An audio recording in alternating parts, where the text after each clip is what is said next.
I have a bad feeling about this.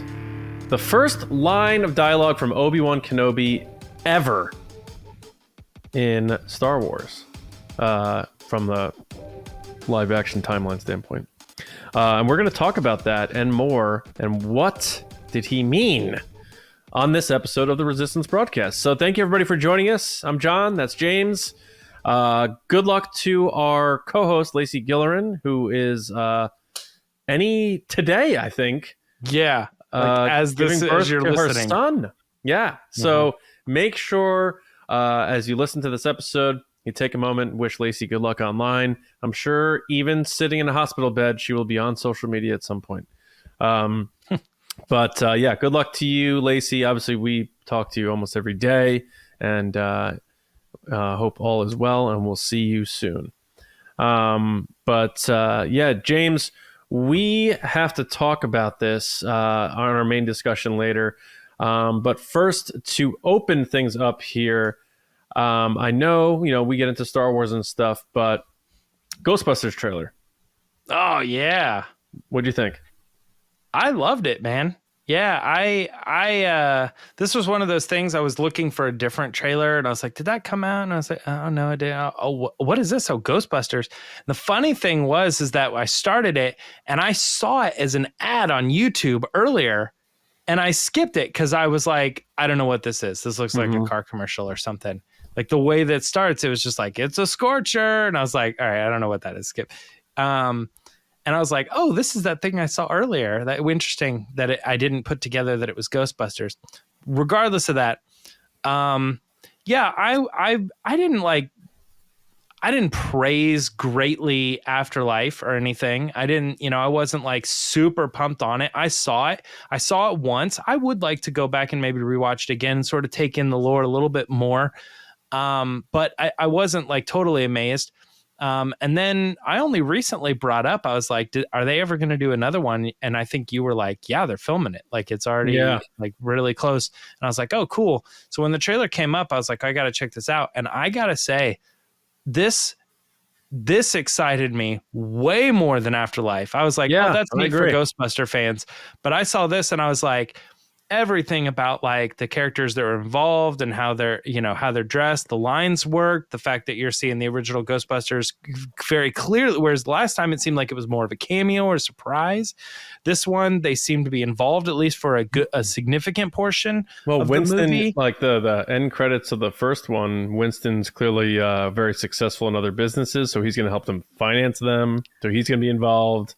Ray's clearly like the one who's going to be like the mentor to the kids.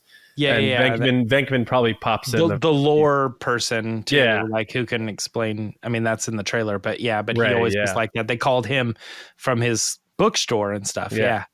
And I like that it's back in New York. It definitely gave me feelings of the first two and some of the ways it was shot. And you hear like a radio voice. It reminded me of some of the scenes from the original. So they're doing a good job of capturing that look while still being modern. So I'm looking forward to it. Yeah, I think it comes out in March. So I'm looking forward to checking that out. But we're not talking about ghosts, maybe some Force ghosts, but we are going to talk about Star Wars because that's our bread and butter here on TRB. So thanks everybody who are joining us. Real quick, before we get going, just make sure you're subscribed to our show. If we have a rating system on your audio platform, whether that's Spotify or Apple, please give us 5 stars and let us know what you think. And also subscribe to our channel, youtube.com/@theResistanceBroadcast. And if you're able to support us, patreon.com/ResistanceBroadcast. We have a lot of bonus content that's exclusively on Patreon. So if you like what we do and you want more, we have mini episodes. We chat about our polls and go over the results on that. We have bonus questions that we do. We have commentaries for the movies, some of the shows, Discord server if you're staling on social media. So head over to patreon.com/ResistanceBroadcast. Just go right now. If you're like, I hear you say this all the time. Seriously, go right now. Seriously, right now. Take a look. Tiers start at $5. If you can support us, great. We appreciate it. If not, totally cool. But we thank you all who are able to back what we do here. James, first segment of the day. Let's get after it right now. I fear nothing, for all this as the Force wills it. All right, Will of the Force. In this segment, we pitch questions and guess whether something will or will not happen in the Star Wars world, universe, whatever. In addition to the questions we write, TRB Patreon supporters can also submit questions and and that hopefully will make it onto the show. We're going to get started with some of those lucky Will the Force question submitters from our Patreon, starting off with General Diana, aka Fulcrum 77, as we know her on the channels there. That's right. Diana wanted to know, will Andor season 2 be released in 2024? Now, I don't know if you want me to go first or not, John. Go ahead. I was like, I got to think about this. And I went to Wikipedia. I did a whole chart. I made a notepad. I like made this whole thing and I created it as like a resource and all this. And I'm glad that I have this now to look at more frequently. But basically what I did is I broke down everything that Disney Lucasfilm has released in the television and film world, whether it's animated or not, and broke it down by they released this year. Oh, nice. And it was this year to this year that they did like back to back for that show and stuff. And I wrote it all down. And I'll give a little bit more to this Will of the Force question, but my answer to it is no, it's going to get pushed to early 2025. But the thing that I have right now is for 2024, Skeleton Crew, Tales of the Jedi, and Acolyte in late fall 2024. And then Celebration 2025, where we get to see the first few episodes of Andor if they want to do that. Or what was your 2024? Skeleton Crew, Tales of the Jedi. Yeah. John's giving thumbs up. He likes that one. Acolyte. I was counting. Acolyte. And then Celebration is 2025. And we'll get maybe the first episode or something of Andor. What about Bad Batch? We'll release there. When's that coming? Bad Batch season 3. 25? And yeah. And I wrote Mando season 4 for 2025. That one's a little bit of a question mark. That might be 2026. But it sort of lines up. That's a 2-year span. And the last one from 2 to 3 was a 3-year span. But the one before that was a 1-year turnaround. So it's like, even with Book of Boba Fett, it was a 3-year from 2 to 3. But I think even with Ahsoka doing a 2-year 2023 to 2025 is probably fair for Mando season 4. So, but all that to be said, get back to the original thing. I think Andor season 2 is getting pushed to spring 2025. Oh, okay. Right around that Celebration time, possibly like the exact same time, released episodes for. So you're saying no. You're just saying no, not being released in 2024. And I'm going to agree with you. I think especially with a show like Andor, which probably has the most weight to carry in terms of a post-production standpoint, just because of the grandness of how that show is shot. They had clearly to take time off because of the strikes. So if it was already slotted for August, September 2024, that's going to get punted a few months. So I think that's going to be early 2025, though. That's where I'm at, because I have a feeling they're going to be able to get Mando done in a year's time, because most of what they did with Mando that took longer was during pandemic, and that's tricky. I think they can shoot in 4 months, post-production in 6 to 7 months, and get that out. And I think that'll be something that'll be heavily marketed and talked about at Celebration 25. So I think Mando season 4 comes out after Celebration, maybe May the 4th-ish, but May 2025 will be Mando season 4. With Andor, it's dark, it's cold. I can see it fitting with a winter release. They're probably not banking on Andor having a huge viewership, so put it out in Q1. So I think Andor will come out in January, February of 25, followed by Mando season 4 in May. So I'm also saying no to 2024 for Andor, but take your time. Make the show you need to make, Tony. So, and What? Mando So season let's 4 table later. that. Yeah. I was thinking Huh? Mando season 4 fall. Oh, okay. And Interesting. the summer release, going back to what they did for season 1, they didn't do it for season 2, but going back to what they did for season 1, May 4th, the release for Bad Batch season 3. Yeah, and it makes you realize as we think about how quickly these calendars are going to turn that Filoni movie is definitely a little ways away if we're talking about Mando coming out in 25 and Yeah. so Yeah. all right, cool. I mean, thank all you, of that, Diana. all of that still question. doesn't cover the movie, which is Right. 2026. I mean, Right. we're talking 2 years in advance here, and the movie's not even on the schedule yet, and that's the first movie to come up. So Yeah. crazy. All right, another question for Will of the Force is: will Lucasfilm? While Lucasfilm did confirm that the crawl is coming back for future movies, the will they alter it in any way to differentiate from the saga films? John, your answer is no, they won't. Right? Is it? Is it? They will not alter it. Okay. Yeah, I think it is an institution in itself, and I think the thing that will be altered is it won't say episode, number. It'll be part 1 or reset, blank episode 1 or something like that. But it'll be the yellow font. It'll be the fading a long time ago in the blue text, the Lucasfilm shimmering logo, the yellow font, the blaring main theme, the classic yellow crawl. All that will be there because it really is it's unmatchable, and it's just this legendary thing. I don't think they need to change with font colors or anything like that.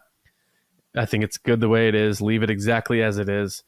Because that wouldn't it be so odd and so jarring if you're like, all right, there it is, long time ago, galaxy far, far away, the screen's black, and then all of a sudden it's like green Star Wars. And you're like, what? Why's it green? And that was going to be my point, is like alter it in one way, because when you say the classic thing, it's like, well, like, I don't know, they're not going to do 6 paragraphs. They're not going to do blue, the write it in blue or whatever. So I was like, and here's the other thing too, is John, how specific do you want to get? Because JJ changed the crawl. He changed the font. Well, they're going to do it in Comic Sans, I think, is what I heard. Yeah. So, and that's okay, just as long as it's yellow. Yeah, right. No, but he changed the font, which is interesting because it's not one. Did he? Like, I forgot about that. Yeah. Like nobody really thinks about little things like that, but he was like, yeah, he chose to do it this way or whatever. And it's one of those things that I think is too iconic, that when they say we're bringing the crawl back, you have to have a promise that is being fulfilled there. You can't bring back the crawl and it's blue. You can't bring back the crawl and it doesn't say, lowercase, lowercase, lowercase, all uppercase letter, word, first order, or whatever, like how they do it. I just think it's wrong. They tried other things. They said they didn't work, so we're going to bring back the crawl. It's going to be exactly what you think it is, right? I do think it's interesting though. Will they? Here's another like short term. Will they say how they're going to approach it? Like, let's assume the next movie's not episode 9. Do you think they will say that like publicly, like, oh, it's going to be part 1 of something? Or do you think they're just going to like ignore that?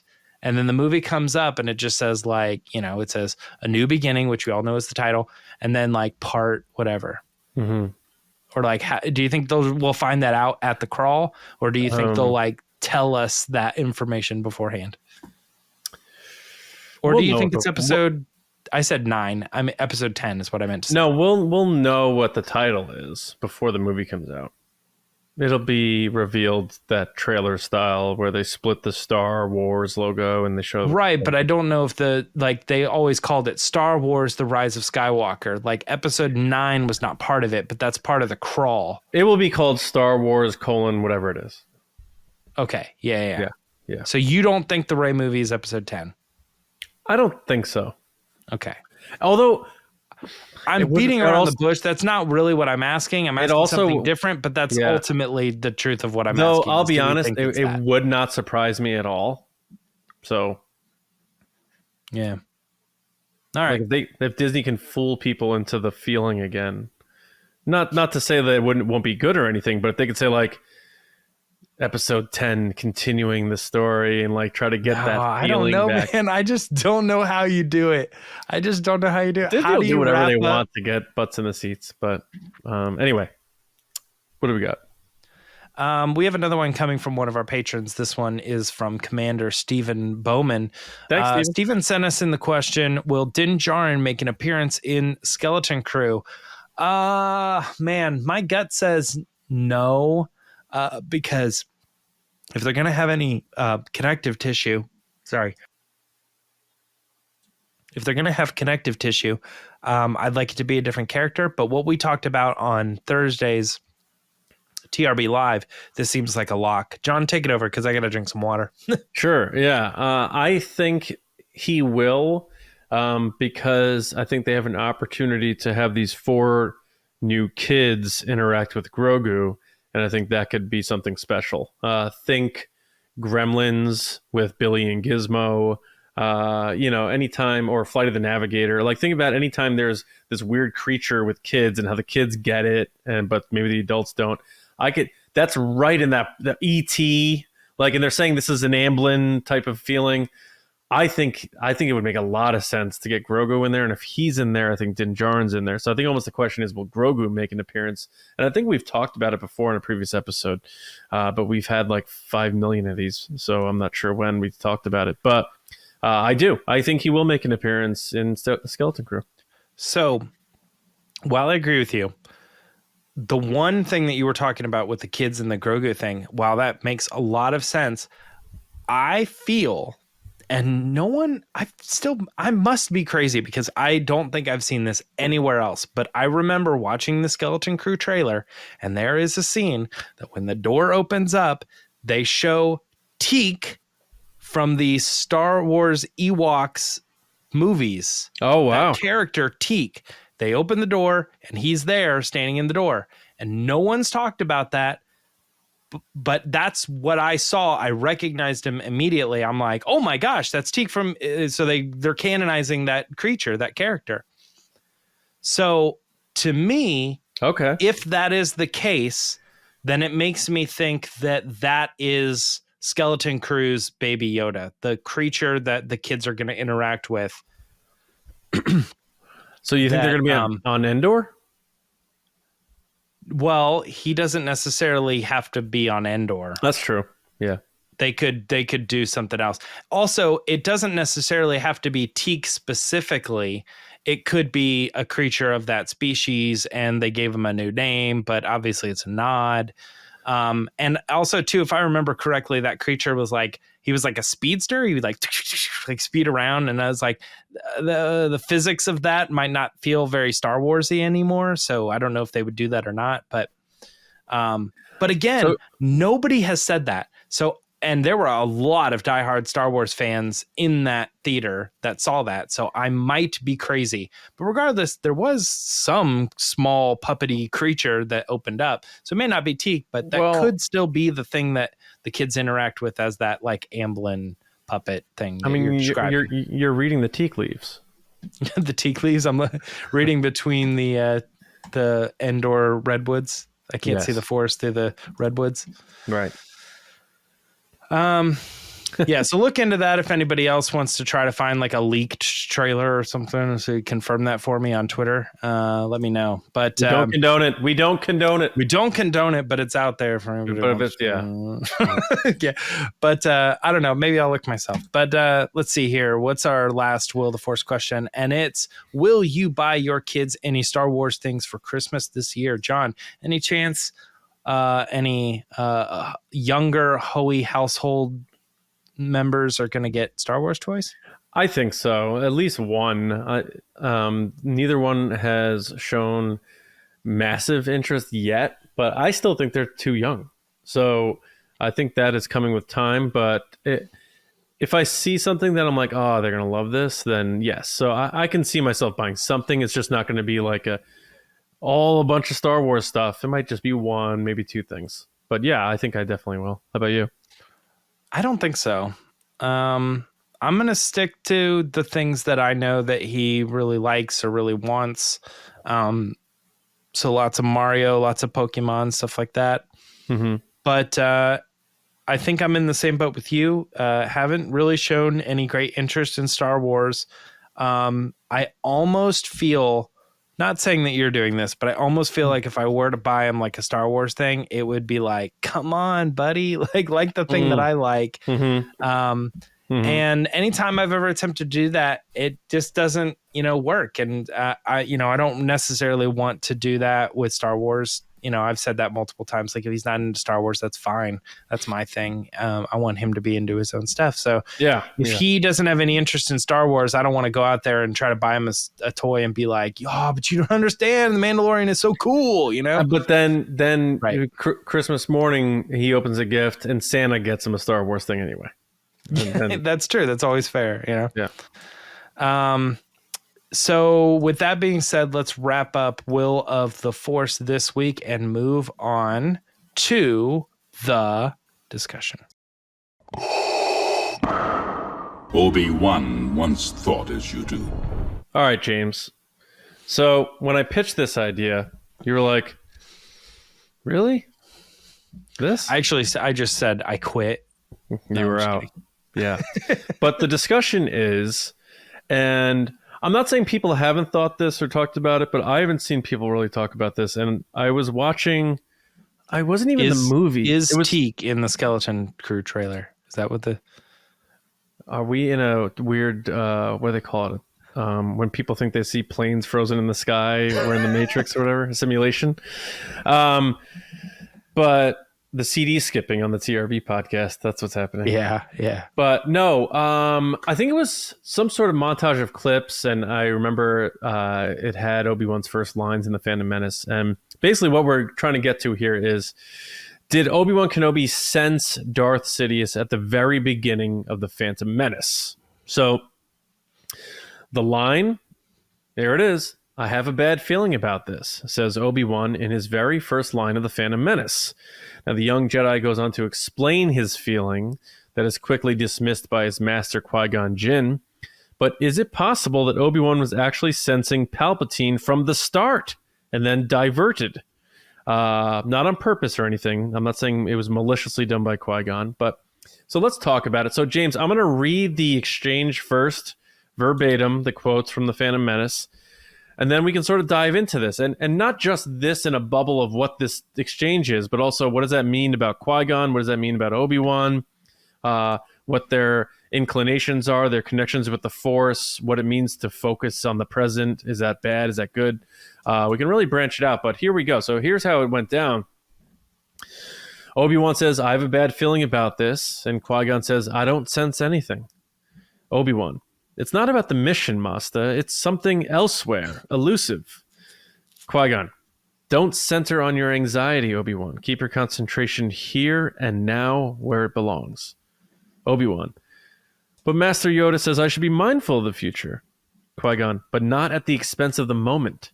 Be mindful of the living force, my young Padawan. Obi-Wan, yes, Master. How do you think the trade viceroy will deal with the Chancellor's demands? And Qui-Gon said, these Federation types are cowards. The negotiations will be short.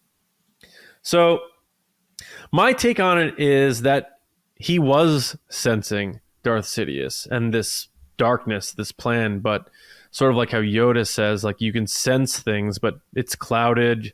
It's always in motion. So he probably wasn't seeing, some boy being thwarted or turned or, the Order 66 or anything like that. But he sensed something wrong, something dark, something foreboding. And I like the fact that that line of Qui-Gon saying, I don't sense anything. And Obi-Wan says, it's not about the mission. It's something elsewhere, elusive.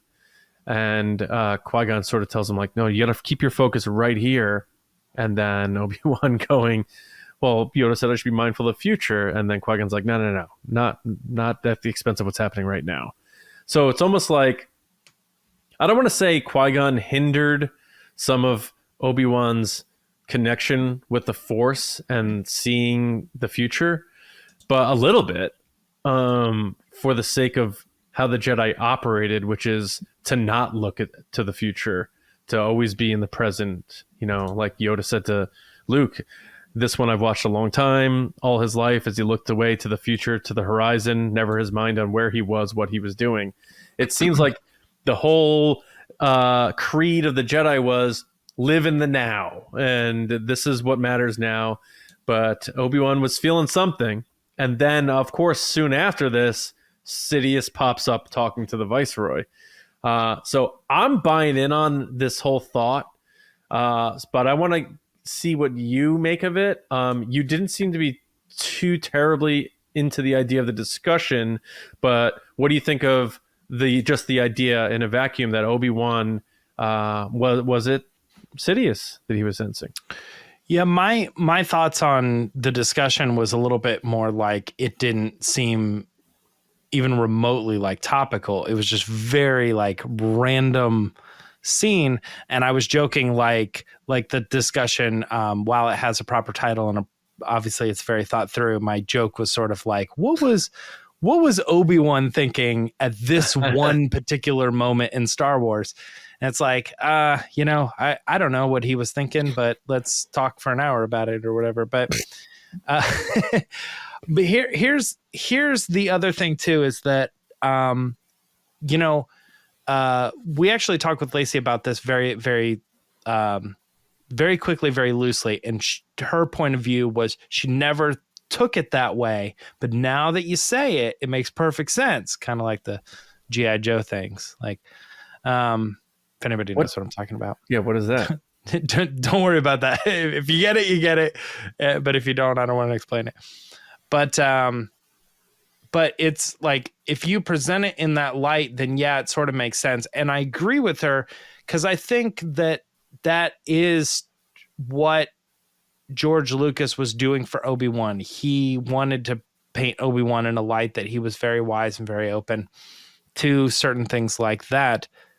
But I also have a little bit of a hang up on that this was in fact like Obi-Wan being so Force present that he was able to sense Palpatine to say, and it almost feels like I'm not the biggest Obi-Wan fan, so I don't want it to come off like I'm just being an Obi-Wan hater, but I feel like we're giving Obi-Wan too much credit in this moment.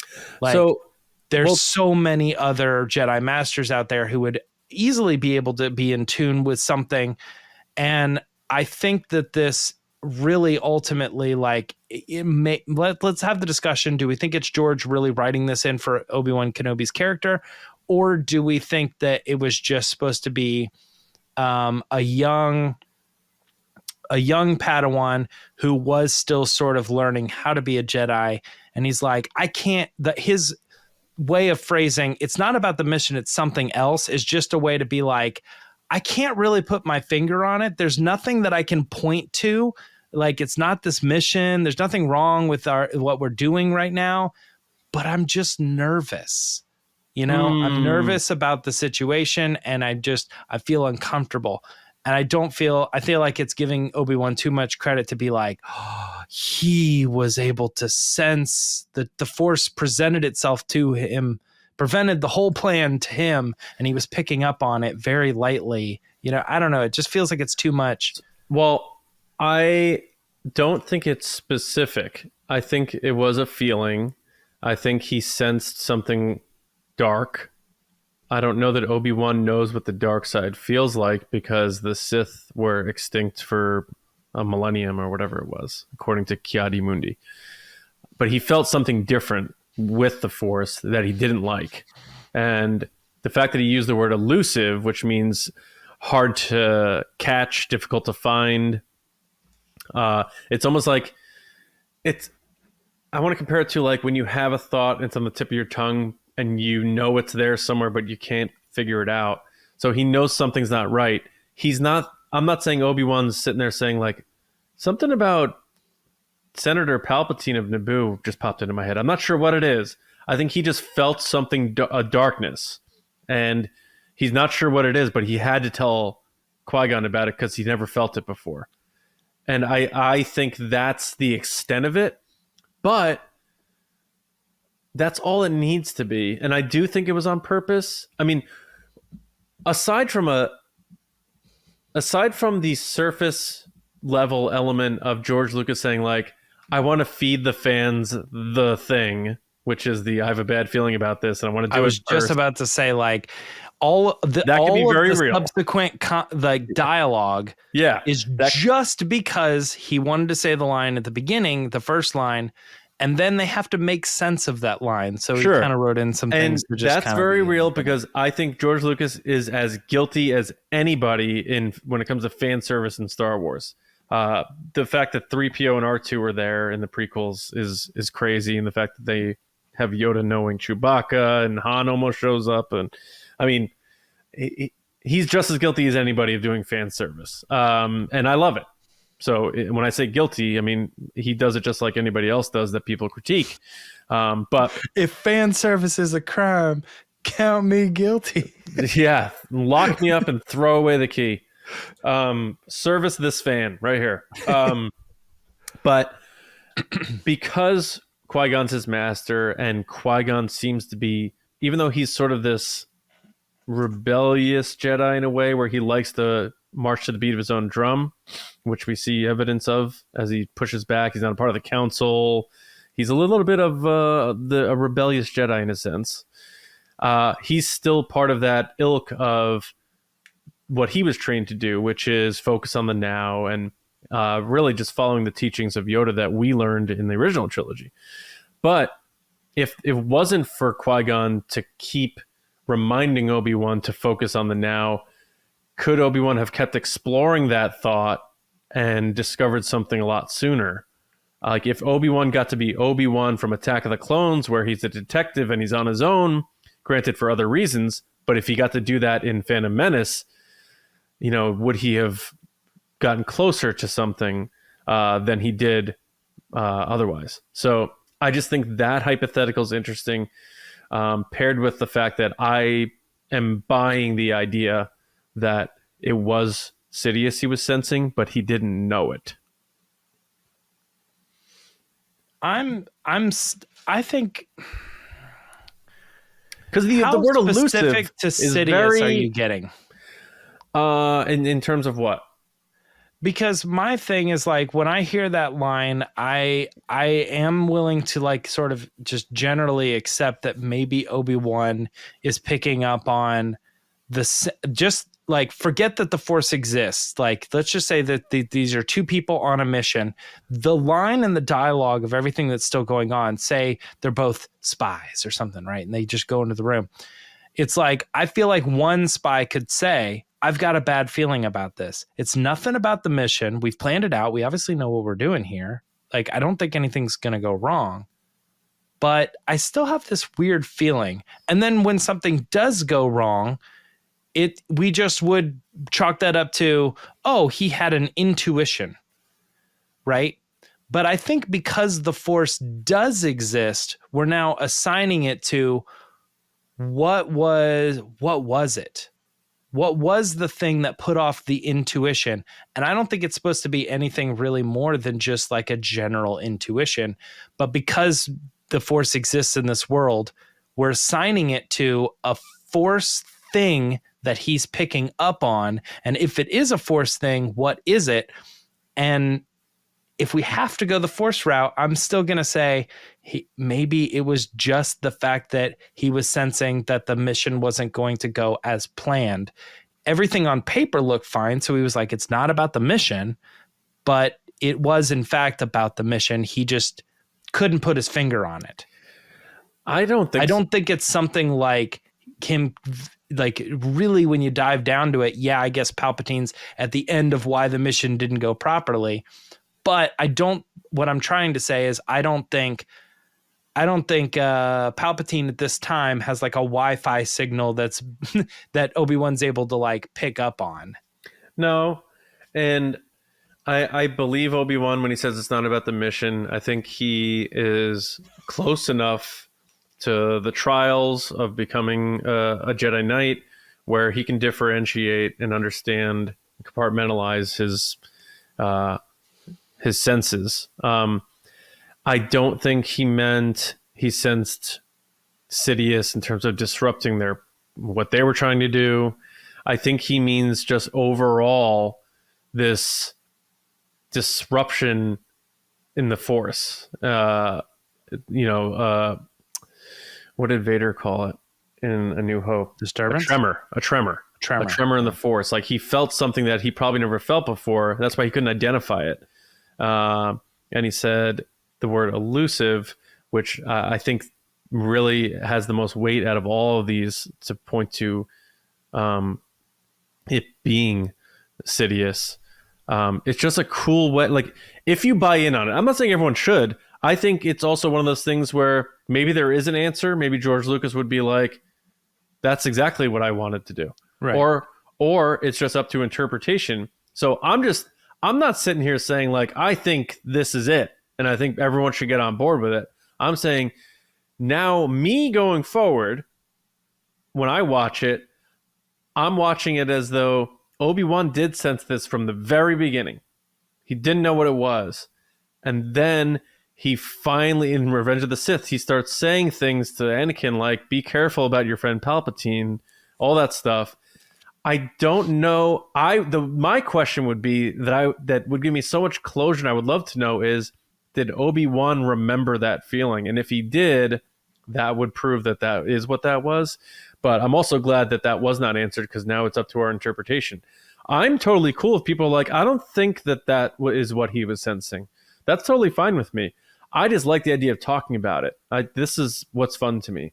Because there's no, unless George Lucas says it, there's no right or wrong answer. It's still vague. It's up to interpretation. It's art, what have you. Mm-hmm. But it seems, how do you put that as the very first thing you get out of Obi-Wan Kenobi, the most recognizable character from the original trilogy in this new set of movies, without it being, we want to make sure the audience notices this.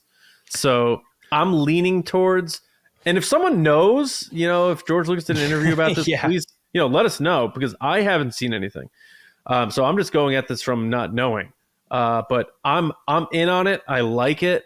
And to me, as you were saying about Obi-Wan, we don't want to give him too much credit as a young Jedi, but he was close to being a Jedi Knight, and he's Obi-Wan Kenobi. I feel like he is, from the out of story perspective, he is the epitome of what a Jedi should be. He never wavered, never flirted with darkness. You can't even say that about Luke anymore. I would never say Obi-Wan flirted with darkness. You can say it all you want, but I think Obi-Wan Kenobi was always, for the most part, on the straight and narrow, and was always like the model picture of what a Jedi should be.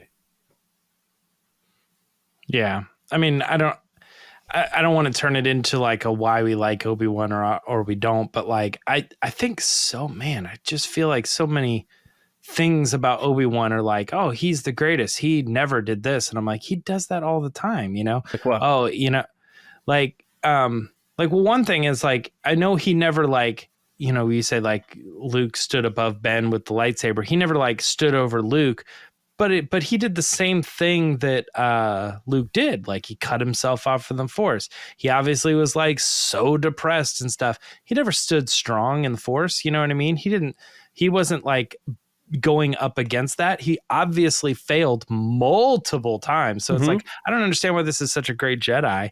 But the greatest teacher failure is. Yeah. You know who said that? Qui-Gon. No. I feel like nothing against you and nothing against I take personal offense Star Wars in general, because I do like this sometimes, but this particular thing feels like a little bit of a revisionist thing where like, I'm not entirely positive that was the intent, but fans who like Obi-Wan and want Obi-Wan to be that, would easily be able to use this line as evidence of like, see why he's so great. He saw the whole thing coming. And if Qui-Gon would have only just let him tap into that, he could have, or the Jedi as a whole could have done better. And this is evidence that the Jedi were doing really, really bad at the time. And like, that's not the story of the fall of the Jedi. You know, I don't think the Jedi were doing the wrong things. I think the Jedi were infiltrated and destroyed from the inside. I think that they were doing the wrong things, though. I think that's where we differ a bit. That's you saying that Qui-Gon was not letting Obi-Wan be who he needed to be because he's the best. And I'm like, that's just writing Obi-Wan up to be a great character when he's not a great character, because it's not what happened on the screen. I mean, I think there's some truth to that, though. And I think they even say, like, Mace Windu admits, we may have to, admit that we have lost some of our connection with the Force or what have you. But I don't know. I keep thinking about it, and what else could it be? Because I believe when he says it's not about the mission, I don't think he would be confused about that. So what else could he be sensing that is elusive, that gives him a bad feeling? I'm trying to think of what it could be. I don't think it's like Anakin, because then you're talking about, okay, so he's thinking about this boy who then becomes this and then becomes this and then becomes Darth Vader. He's sensing the guy who is already existing. He's there. Darth Sidious is happening. It is a person. He's there. We see him 2 minutes later. So it's not a thing where he's not there, though. He's there in that timeline. He's fully realized Darth Sidious is a thing. He is an active presence in the galaxy enough for Obi-Wan to sense it. But again, completely vague. He's not sure what it is. He says it's elusive. So that's Lucas telling us he doesn't know what it is, but something's wrong. And the movie's called The Phantom Menace. What's a synonym of elusive? Phantom. Like, can't see it, can't achieve it, can't find it. It wouldn't shock me for George Lucas to say, like, how do I set the table on this whole Phantom Menace thing? Let me go to the character everybody knows. A part of the reason why people are coming back is to see young Obi-Wan Kenobi in this first movie. And Darth Maul, of course, this new character. Well, let's have him set the table here and say, like, I have a bad feeling about something. I just don't know what it is. And then say, all right, we're going to put that on the shelf for a bit. Let's carry on with this adventure, and we'll revisit that later. The more I talk about it, the more I think about it, it makes sense, especially with how deliberate the title is pointing to Palpatine as this Phantom Menace. The only thing that wins me over that I could be like, okay, that was the intention, is if George buys this. And if George was saying, I know. Yeah, 100%. If George was like, yes, I love Obi-Wan Kenobi, and I wanted him to be picking up on all of this, all of the stuff that's going to happen in the next 6 movies, I wanted the movie to start off with Obi-Wan Kenobi, this character we love, all the fans love him. I wanted him to be the one that's picking up on it all. If he said that, vaguely, I'd be like, very, okay. very vaguely. I know, but like, by the way, anytime anybody ever says very vaguely, years ago when I was very young, my family had a family friend whose name was Barry Bagley. So anytime anybody ever says very vaguely, we all go like, oh, Barry Bagley. But I can't. I just feel like there's, and while you're talking too, I'm like trying to come up with like this example of something where like, I know he says it's not about the mission, but it was about the mission. That's what went wrong. The mission did go wrong. He wasn't sensing Palpatine. He was sensing something wrong with the mission. But when he says the words, it's not about the mission, he means because everything on paper looks right. I can't say this one line item doesn't sit with me because everything on the paper looks right. And my example with that is like, okay, you hear me out. I'm going to go on a wild thing. Okay, so there's a lake, and unbeknownst to anybody, a team of people came in and they removed all the fish from the lake. But then the next morning, 2 fishermen go to the lake, and that one of the fishermen says, I've got a bad feeling about today. Like, we're not going to catch any fish. And he's like, or he says, I've got a bad feeling about today. And he's like, what do you think? We're not going to catch any fish? And he goes, no, it's not that. We obviously know what we're doing. We have all of our gear, we have the boat, we checked it. We double checked it last night. Obviously we know it's going to float. We're going to get out there. We've got all the time in the world because our wives are gone. This is our vacation time. Everything on paper lines up. So it's not about us fishing, but something feels weird. Ultimately, that feeling that person's talking about is because somebody came in and took all the things, the fish out of the water. And you can attribute it to that after the fact. But we're holding on to this line of him saying it's not about the fishing trip. We have all the stuff. He says it's not about the mission. Everything on paper, everything that we know about the mission lines up with what we're doing. But I still feel like something's wrong. I feel like it is about the mission because the mission's going to go wrong. And you don't know it yet because unbeknownst to you, someone has stolen all the fish out of the lake. Someone is doing something that's wrong. And there's no evidence of that whatsoever. So you're still saying it's not about the mission. It's not, obviously everything we're doing is still correct. I still think we're taking all the right steps. So it's not that, but it's not like I think we're doing the wrong thing. We're doing the right thing.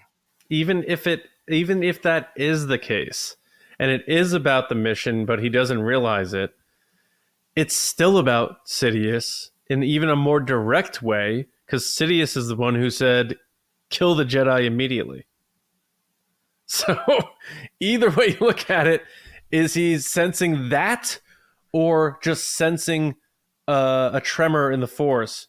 And I'm still on the bigger general scale feeling that he's having because it's the first thing out of his mouth, the first thing Obi-Wan says and canonically in live action. It means something. And it's supposed to grab you. If he had said it 10 lines in, maybe it's different. But for that to be the first thing, face reveal, I have a bad feeling about this, and then saying it's something elusive, I can't pinpoint what it is. The movie's called The Phantom Menace. To me, it's Obi-Wan sensed something was wrong. And I think maybe that was George Lucas saying, like, I want to give Obi-Wan some love here. So I'm not really sure where I'm landing because I'm also still on that. I'm still sort of buying there isn't something relating to the Force, and it's just a Padawan having a bad feeling about an intuition about the feeling. So take the Force out of it and just say there's no way. Like if we were watching a different movie and somebody says, I have a bad feeling about this mission, we wouldn't be able to attribute to maybe he felt the villain through the spiritual realm. It's like it doesn't have anything to do with this movie. They're bank robbers. And one of them got a bad feeling. And then the heist was busted because it was a trap or something, right? That intuition that he's feeling, yeah, we're sort of attributing it to the Force because they live in Star Wars. But then I don't think you add that I'm line. Sort of it's not about the mission. Multiple things.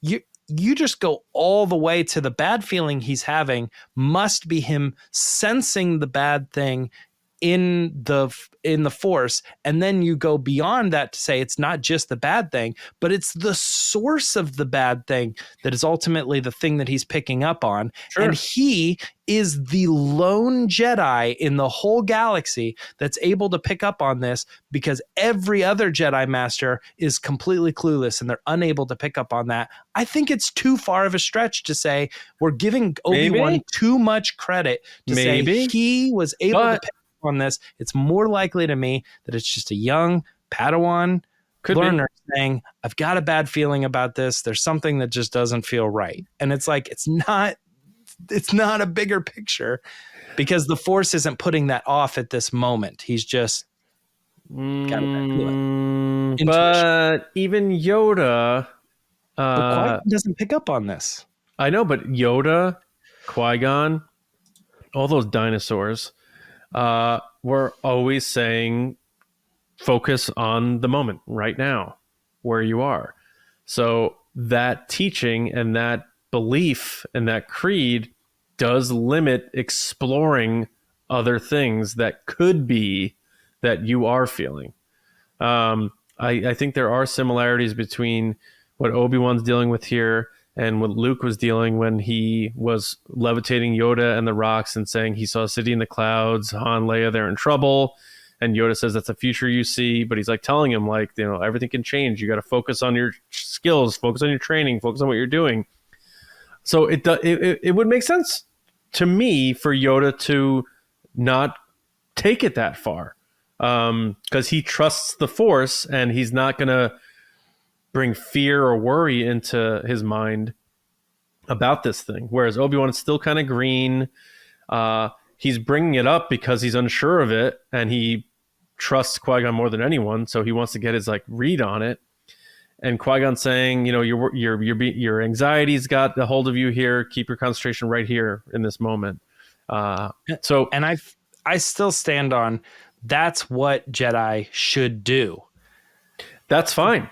That's fine. Yeah. I mean, I don't think it's a wrong teaching either. Yeah. That they, you know, the way the Jedi were teaching their learners, the next generation of Jedi, I feel like was a very successful process for thousands of years. And they did a very good job at keeping, I mean, we have the High Republic where they're trying to build it up like, oh no, the galaxy was under attack and stuff. But like generally the Jedi did a very good job at keeping the galaxy at bay. I think what makes Palpatine such a great villain is he infiltrated and broke all that down. Sure.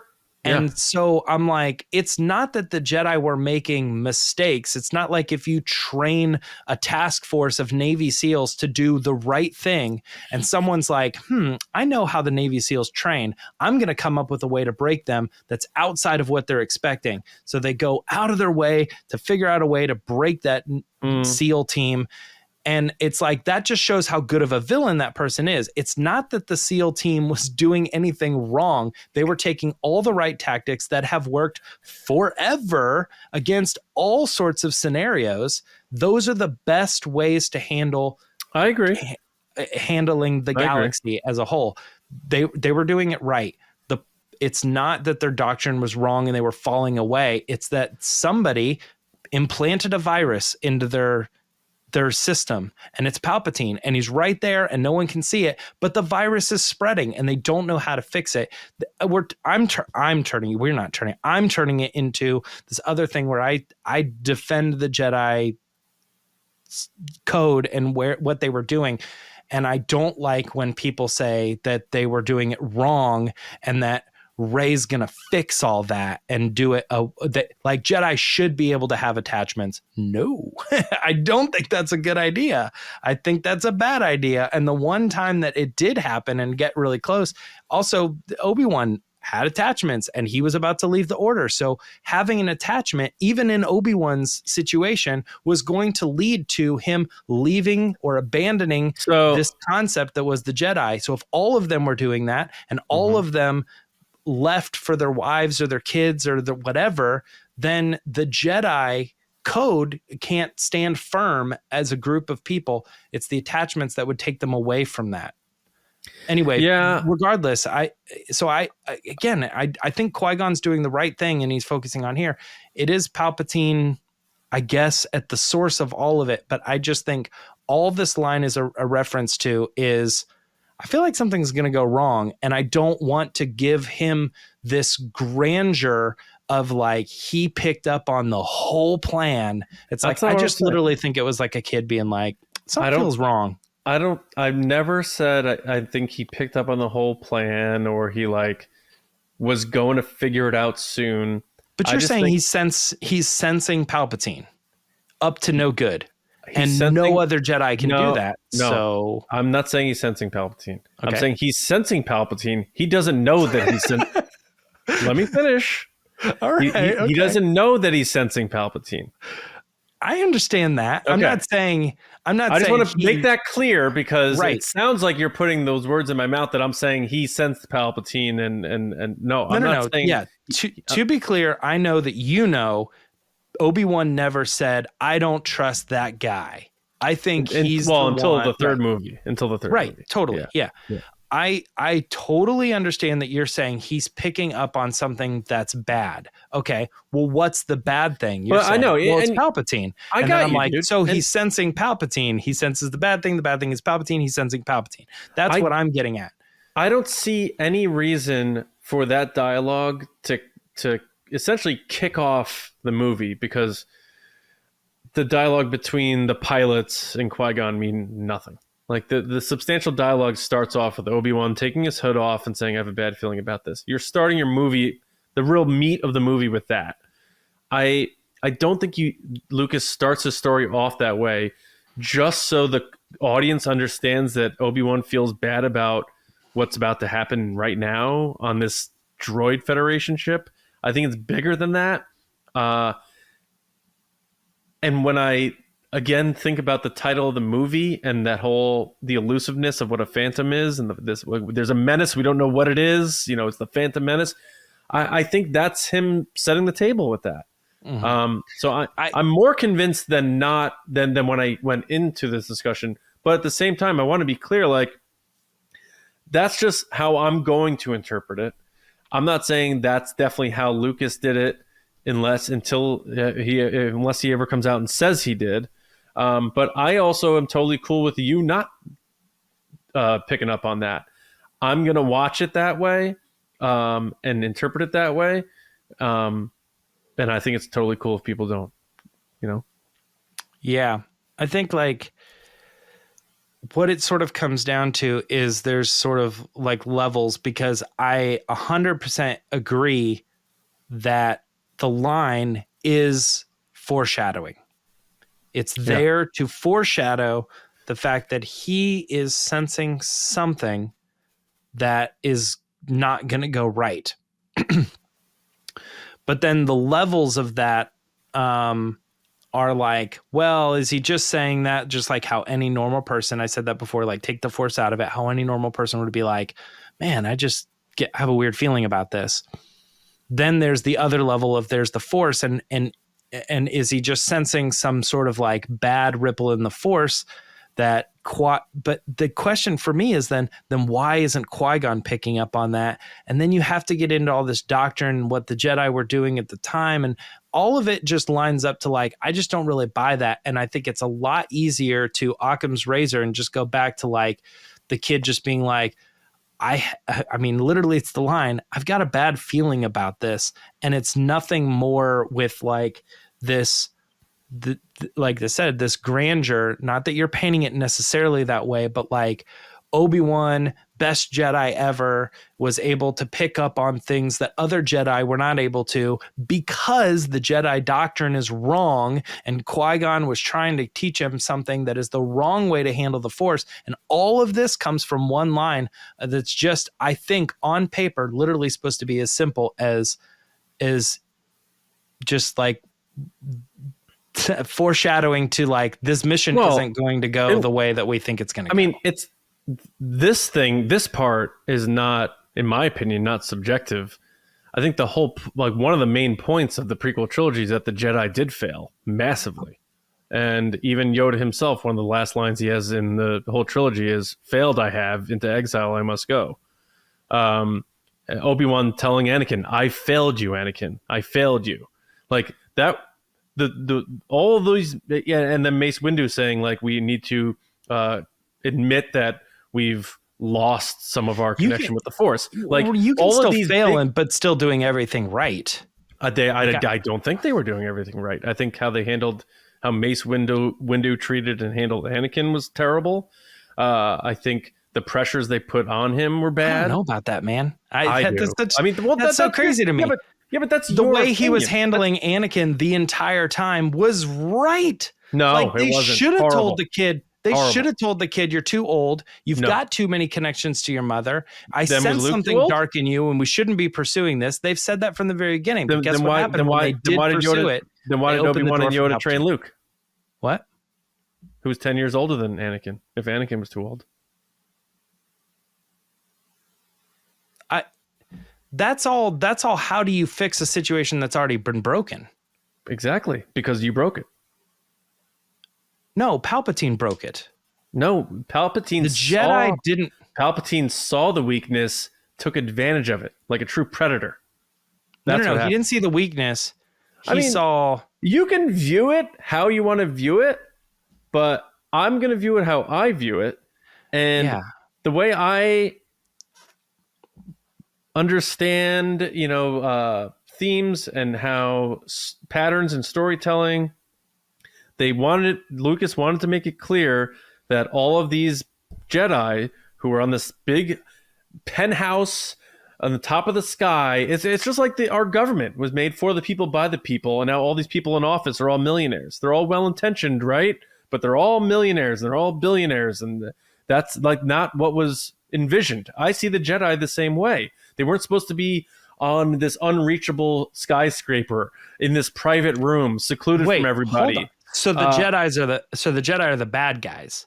Not the Palpatine's bad guys. actually the one who's bringing them down. No, the Jedi are not the bad guys. They are well-intentioned, but they've lost their way. Clearly.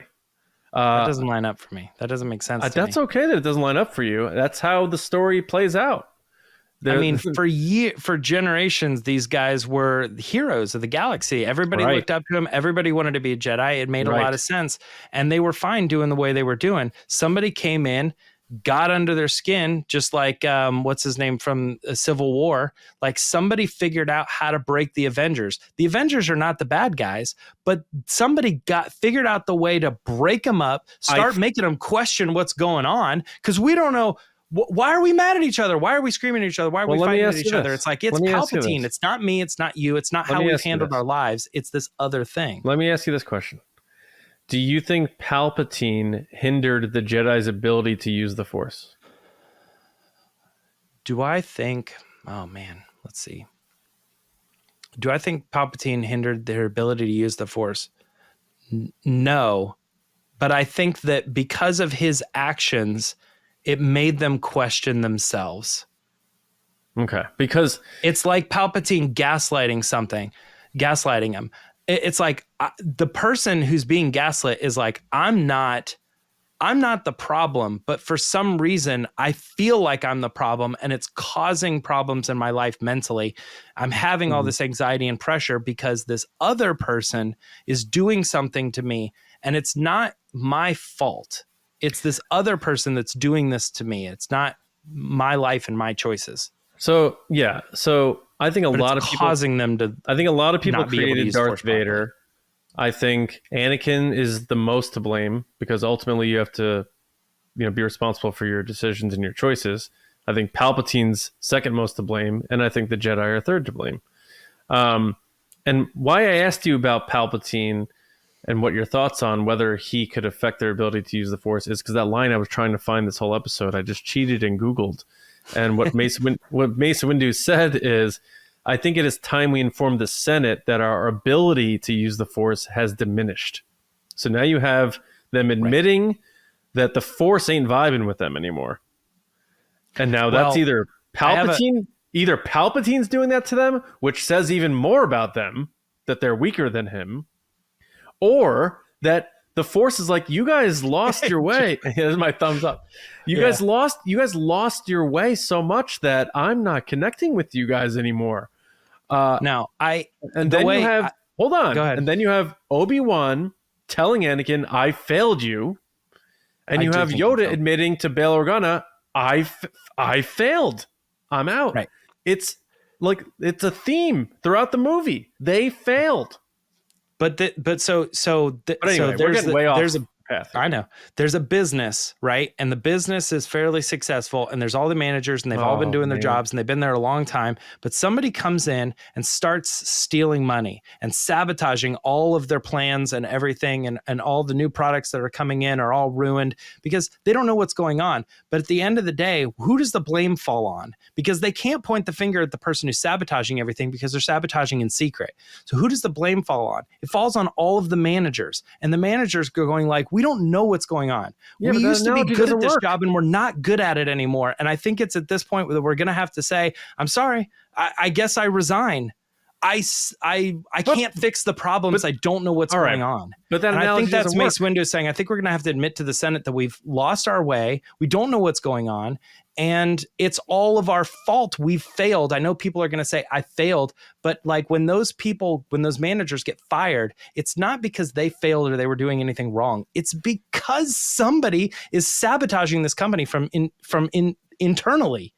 And nobody knows how to point any fingers, so they all have to take the blame on themselves. But he wasn't internal. Palpatine. It was totally internal. He's been there, like Palpatine's been there, like moving all the pieces and tricking them and playing them against each other the whole time. Well, what Palpatine did is sway public opinion against the Jedi. Sort of like it happened in Batman too. No way, man. Yes. He's making all these deals and he's moving things around and he's convincing the Jedi to do this. And then they're like, on paper, that sounds great, man. I guess we'll go with that. But it's like, it's a bad deal. Everything he did was calculated. So we all know that. We all understand that. Everything he did. But I don't like the analogy you gave. That'd be like a current Jedi. Because you're assuming that the managers are bad, and I'm like, they're not. They're Jedi. They're the good guys. I just like good analogies.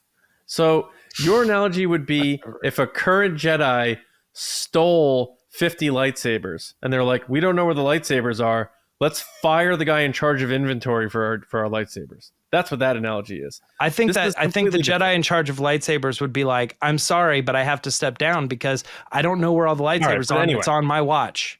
I do think that would happen. But I also don't think it was stolen by a Jedi. I think it was stolen by somebody trying to sabotage the Jedi and make them get mad at each other for losing all the lightsabers. Well, then if the Jedi are getting mad at each other, that sounds like they've lost their way, doesn't it? What are you talking about? Boom! Dude, what are you talking about? Boom! It's not boom. Back to the point. Okay. Why we went down this tangent is because we felt like Qui-Gon sort of off of the path of where Obi-Wan maybe wants to go with his feelings. And that's fine. But we had fun sparring back and forth on this. I'm totally cool with you having your lane on this. I see the prequels and part of that story being that the Jedi did fail, and that Palpatine was certainly a part of it, but ultimately it's like they're like the Superman of this story. Like when you see that those heroes fail, it's got to be on them. So but ultimately I like this idea that Obi-Wan sensed something, but George knew enough, to your point, to not give him everything, but just to let the audience know that, like, wow, he sensed something. And then it's like in a movie when they're about to go on a fork in the road and they accidentally take the one. If they just took the one on the right, they would have been perfect, but they took the one on the left and they went down this horrible path for 90 minutes. It's like they could have, what could have been the Phantom Menace. The elusive feeling. I don't know what it is, but I have a bad feeling about it. And Obi-Wan and Qui-Gon's like, forget that. Stay here. We got a job to do. He's like, all right, okay, fine. And again, I'm just talking about it from my vantage point. I 100% down with how you see it, dude. I'm not saying you're wrong. I'm just trying to explain why I see it the way I see it. I also got to say, I totally know what you're getting at. And I hope and I think that when people listen to this episode, we're going to have so many people that strongly side with me and strongly side with you. Yeah, probably. But hopefully everyone sees it as just, it's okay to think one way or the other, you know? Yeah. I will also admit though that I think if you were to poll people or whatever, the general consensus of Star Wars or how people understand it is the way I think you understand it, and it makes me pull my hair out, because I go like, I just don't know why we think that the good guys were bad guys. The bad guy was the bad guy. No one thinks they're the bad guys. No one thinks they're the bad guys. You can make mistakes and fail without being a bad guy. That's the whole point of being a good person, is they were learning from your faults. People in their tower, and I mean, I don't see it that way. I feel as they were guardians. Well, not very monkish. That's all I'm going to say. To have a penthouse in the middle of the city. But anyway, this didn't have attachments. This was a cool discussion. Little Star Wars worry, but not bad. Yeah. But I hope everyone enjoyed it. I hope everyone liked it. I had a fun time talking this. I still think we need to bring back Star Wars War the way, not we used to do it, but the way that you probably don't even remember how I pitched it. I do remember. Privately. Yeah. You want to do like screen fights or whatever that was called? I don't know what they do.